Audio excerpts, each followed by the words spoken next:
Hello guys, good morning, જય શ્રી કૃષ્ણ. કેમ છો બધા? મજામાં જ હશો. તો welcome to my new vlog. કેમ કે આજે વ્લોગની શરૂઆત આપણે કરી દીધી છે. જાગીને બધું જ કામ ડેઈલીની જેમ કરી નાખ્યું છે અને પછી થોડીક વાર 5-10 મિનિટ આરામ કરીને જઈશું દ્વારકેશને લેવા. કેમ કે આજે મારે કામ બહુ છે. કામ એટલે છે કે કાલે મારે જવાનું છે બહાર, પણ બહાર ક્યાં જવાનું છે એ બીજા વ્લોગમાં આવશે. તો તમારે થોડું ઘણું વેઇટ કરવું પડશે. તો ફૂલ વ્લોગ જોજો અને કન્ટિન્યુ મારી સાથે જોડાયેલા રહેજો, જેથી કરીને તમને ખબર પડે કે હું 2 દિવસ માટે બહારે જવાની છું, પણ ક્યાં એ તમારા માટે સરપ્રાઈઝ છે. એમની તૈયારી માટે આજે કોઈ કુકિંગ નથી, આજે કોઈ રસોઈ નથી, આજે કોઈ ટિફિન નથી. તો કન્ટિન્યુ બન્યા રહેજો વ્લોગમાં. આજનું વર્ક અને પેકિંગ માટે હું આજે ક્યાં જાઉં છું, આજે પણ બહાર જવાની છું, પણ આજે કાલની તૈયારી કરવા માટે જવાની છું. બરાબર? તો કન્ટિન્યુ બન્યા રહેજો વ્લોગ. જો ગાઈસ, તો આપણે કોલ ઉપર વાત થઈ ગઈ છે. તો એ મેડમે એવું કીધું છે કે તમે આવી જાઓ તો અત્યારે આપણું વર્ક થઈ જાય. તો હું જાઉં છું પાર્લરે. પાર્લરે ક્યાં જાઉં છું ને કયા પાર્લરે જાઉં છું એ જોવા માટે તમારે ફૂલ વ્લોગ જોવો પડશે. અને કાલે હું જાઉં છું બહારે, એટલા માટે એની તૈયારી જોરશોરથી ચાલે છે. તો એ જોવા માટે તમારે કન્ટિન્યુ વ્લોગમાં બન્યું રહેવું પડશે અને લાઈક સબસ્ક્રાઈબર કરજો, જેથી કરીને મારા વિડીયો તમને નોટિફિકેશન મળતી રહે અને તમને પણ ખબર પડે ને તમને પણ મજા આવે. તો કન્ટિન્યુ બન્યા રહેજો વ્લોગમાં. તો ચલો જઈએ આપણે. જો ગાઈસ, મારે જવાનો ટાઈમ થયો ને એટલે વરસાદ આવવા માંડ્યો. એટલે મારે શું સમજવું, હું ગમે ત્યાં જાઉં ને એટલે વરસાદ મંડે આવવા, નકર વરસાદ ન આવે. ઝરમર ઝરમર ઝફરાટી ચાલુ થઈ ગયો. તો ચલો હવે આપણે છત્રી લઈને જાશું. જો વ્લોગિંગ પોસિબલ હશે તો કરશું, બાકી અંદર એન્ટ્રી કરીને આપણે વ્લોગિંગ તો કરશું. કેમ કે તમને ખબર છે કે હું તો બધી જગ્યાએ જ્યાં જાઉં ને અપડેટ આપવા હાટું વ્લોગિંગ કરતી જ રહું છું. તો કન્ટિન્યુ. ફાઇનલી હું આવી ગઈ છું પાર્લરે. જ્યાં આવવાનું હતું ત્યાં પહેલાં આવી ગઈ હતી, પણ પાર્લર હતું બંધ, એટલે આપણે આગળ દઈ આવ્યા, વિઝિટ કરી આવ્યા, આગળની શોપ પર વિઝિટ કરી આવ્યા. તો હવે હું ફાઇનલી આવી ગઈ છું પાર્લરમાં. તો પાર્લરમાં હું કરાવું છું, કઈ રીતે છે, તો કન્ટિન્યુ બન્યા રહેજો વ્લોગમાં. જો પેલા મેડમ આવી ગયા, પાર્લર હતું બંધ રાખીને આપણને ફોનમાં એમ કે તમે આવી જાઓ. એટલા તો સ્માર્ટ છે, જલ્દી જલ્દી બોલાવે. આવું કરે છે આ મેડમ. પણ મને છે ને આના સિવાય આઈબ્રો ફાવતો નથી, એટલે મારે તો શું હોય કે વેઇટ તો કરવું જ પડે આપણે કન્ટિન્યુ. તો કન્ટિન્યુ બન્યા રહેજો વ્લોગમાં. ચલો આપણે જોઈએ શું શું કરે છે ગાઈસ. તો ફાઇનલી મારી આઈબ્રોની તૈયારી કરે છે દીદી. મારી આઈબ્રો કરે છે, હું તમને બતાવીશ મારો ન્યૂ લુક. કેમ કે આપણે 2 દિવસ પહેલાં પાર્લરમાં જતા ને આજે પાર્લરમાં જ છીએ. પણ તમે વિચાર કરતા હશો કે આટલા બધા પાર્લરમાં કેમ જાય છે, તો તમારા માટે સરપ્રાઈઝ છે કે હું એટલી બધી પાર્લરમાં કેમ જાઉં છું. પણ એક તો મારો આઈબ્રો છે હાવ પતલો, એટલે હું કોઈ બીજા પાસે કરાવતી નથી અને મને બીક લાગે એટલા માટે. એટલે આવું છે. તો કન્ટિન્યુ બન્યા રહેજો, હું તમને ન્યૂ લુક મારો બતાવીશ ટૂંક સમયમાં. તો ચલો, જો દીદી હવે આઈબ્રો કરે છે, મસ્ત કરે છે.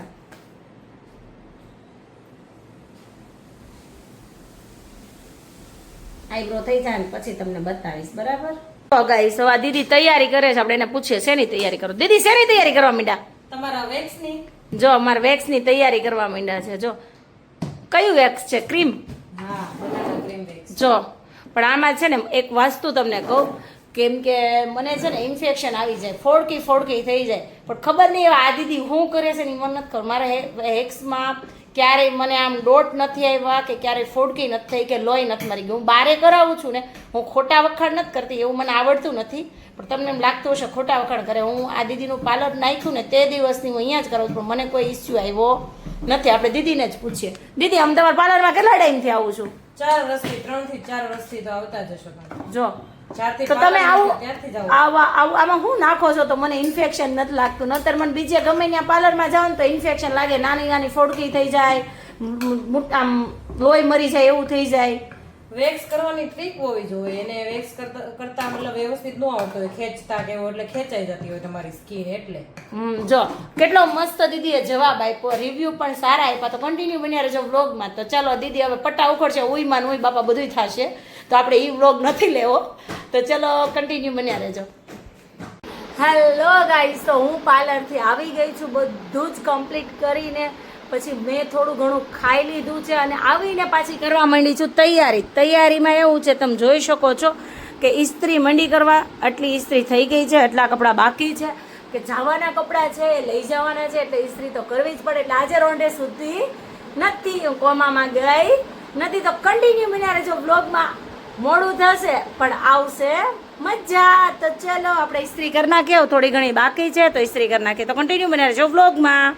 હેલો ગાઈસ, તો ફાઇનલી મસ્ત મજાનો આરામ કરીને હું જાગી ગઈ છું.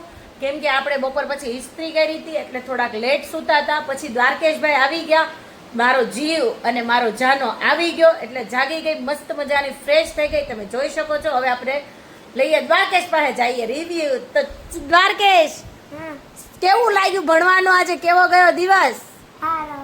તો હરખો તો બે. તો આમ યુનિફોર્મ કેમ કાઢી નાખ્યો છે ભાઈ? તે પૈસા ચડાવતા બાયું કહેવાય, પૈસા નો કહેવાય. શું કહેવાય? તો ઈ બાયનું ભૂલાઈ ગયો કે મારે બાઈ ચડાવી હતી, તો એ ભૂલથી બોલી ગયો છે કે પૈસા ચડાવવા છે. અને શું કહેવાય? પૈસા બાય. બાય શું કહેવાય? બાય હા. તો પૂછીએ દ્વારકેશને કે આજનો દિવસ તારો કેવો રહ્યો? આજનો દિવસ કેવો રહ્યો? હારો સારો રહ્યો.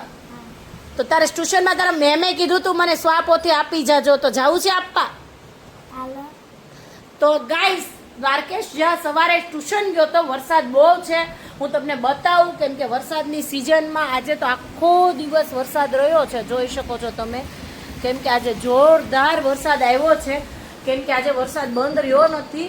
તો હું જાઉં છું દ્વારકેશની ટ્યુશનમાં, ક્લાસીસે. કેમ કે એમના મેમે સ્વાપોથી મંગાવી છે, તો હું જાનાને લઈને જાઉં છું.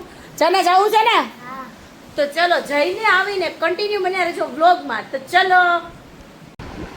જો ગાઈસ, મેં તમને એવું કીધું હતું કે હું જવાની છું બારે, તો તમે જો આનું પેકિંગ ફૂલ તૈયારી જોશો.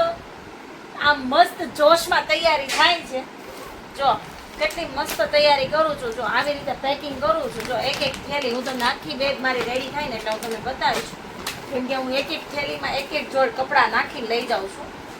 જો આ ટ્રીપ કરવા જાઉં તો વિચાર કરજો કે હું ક્યાં જાતી હશું. તો એના માટે તમારે શું કરવું પડશે ખબર?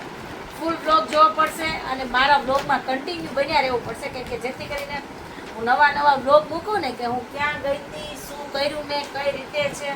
જોવા માટે તમારે છે ને સબસ્ક્રાઈબર અને લાઈક સબસ્ક્રાઈબર કરવું પડશે. જો કાંજી હોતા ને આવી ગયા. જો આલ્યો જો મારા માટે ચોકલેટ લઈ આવ્યા. કાંજી આવી ગયા. હેલો ગાઈસ, તો ફાઇનલી સુવા માટે આવી ગઈ છું અને કાનજી સુઈ ગયા છે. સવારે 4 વાગે જવાનું છે. હું ક્યાં જાઉં છું એના માટે નેક્સ્ટ બ્લોગમાં આવશે, તો કન્ટિન્યુ બન્યા રહેજો બ્લોગમાં. જો આને હવાર પડ્યું લાગે છે. આમ જો કાનજી મારા સુઈ ગયા છે. એ કાના, તમે કેમ સુઈ ગયા? કઈ બાજુ જવાનું છે? કઈ સરપ્રાઈઝ? સવાર ખબર પડી જશે. એના માટે શું કરવાનું? બ્લોગ જોવાનો. તો કન્ટિન્યુ બન્યા રહેજો વ્લોગમાં. આને હવાર પડ્યું છે. તમે જુઓ, આમ જો, એને નીંદર જ નથી આવતી. મને તો બહુ નીંદર આવે છે. આમ જો કેવું કરે છે. આમ જોતો આ નથી નોટંકી. આવા છોકરા કોને? ચલો તો ગુડ નાઇટ. જય ખોડિયારમાં, જય શ્રી કૃષ્ણ. ત્યાં સુધીમાં લાઈક સબસ્ક્રાઈબર કરી નાખજો જેથી કરીને આગળની નોટિફિકેશન તમને મળતી રહે કે હું ક્યાં જાઉં છું. નવા કન્ટેન્ટ તમારા માટે લાવતી રહી. ભૂલતા નહીં.